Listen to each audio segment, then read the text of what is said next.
I think Avotech 2023 has been a spectacular event. It's been a fantastic success. We're also looking to the day tomorrow. World-class speakers and also a great delegation coming here. And also today we had the award ceremony. I received the Karnataka Yuva Ratna Award and I was absolutely delighted today. So of course I've always believed with great power comes great responsibility and equal amount of accountability.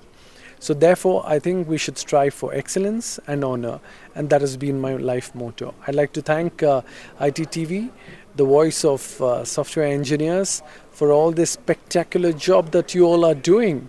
So wishing you all great luck. This is me, Syed Asad Abbas, MC Abbas, wishing you the best ahead. Thank you, sir, and congratulations for receiving award.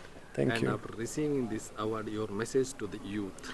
I think youth is the superpower of this country. They are the future leaders of the country. As our great former honorary Prime Minister, Shri Jawaharlal Nehru ji once beautifully said, the youth of today is the future of tomorrow. The future rock stars, all you need to do is dream a dream. And like Dr. APJ Abdul Kalam said, dreams are not that you see when you sleep.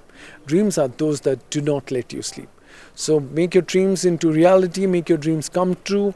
And I wish the youth all the best and the greatest of vision. May you rise and shine and do great in life. Thank you for the enlightening message to all the youth. Thank you very much, ITTV. Keep the great work going. Thank you. Thank you.